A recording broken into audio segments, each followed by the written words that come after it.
there was another schoolhouse on this site before this, and they moved the building.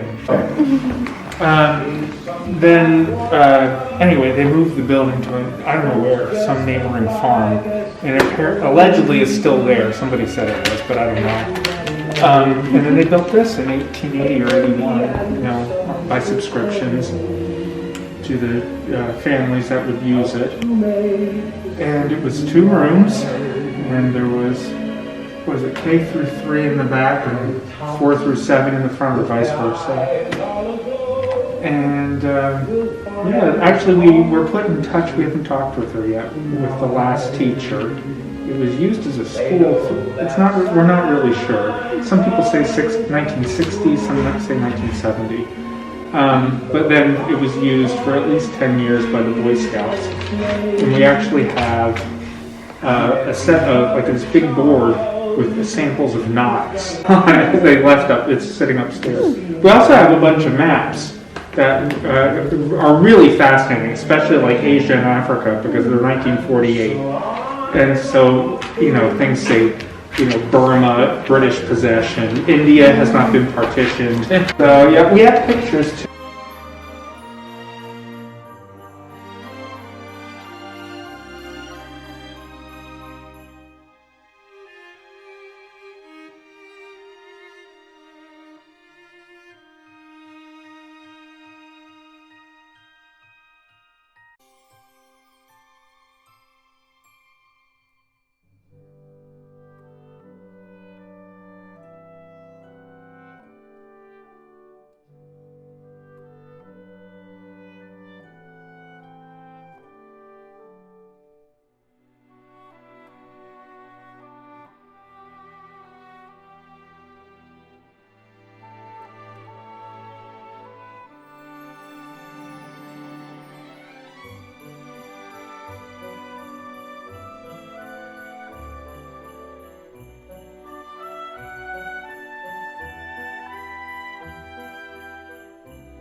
And this is the art room now, as you can tell. Yeah.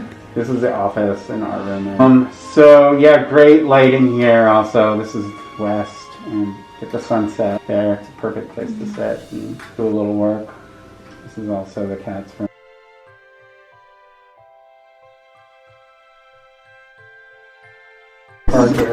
Yeah, you want to tell the story of the floor? Yeah, well, that's what I was saying. So these are the floors that Sam Bott reclaimed. It was old barn wood.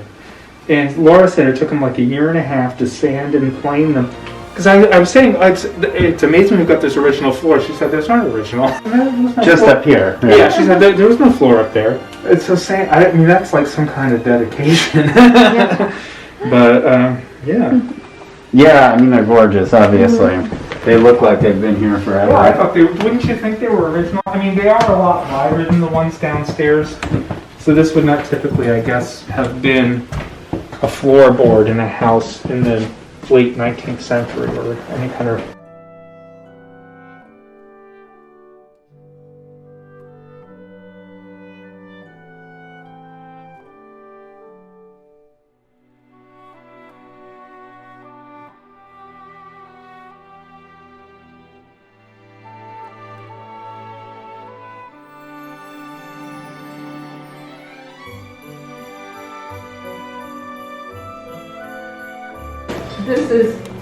This is as the house is now, but that's as it was.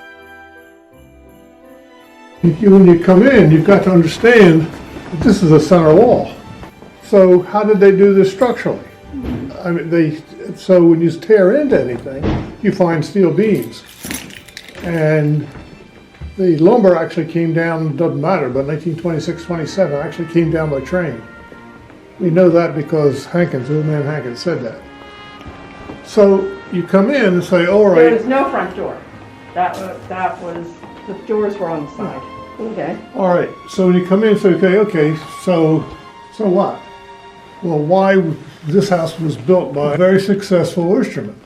So what did he do with his money? Well, he threw it at this house because you never would have done what he did. You had torn it down and built it up again. So the walls are all heavily plastered. Then they're covered with canvas.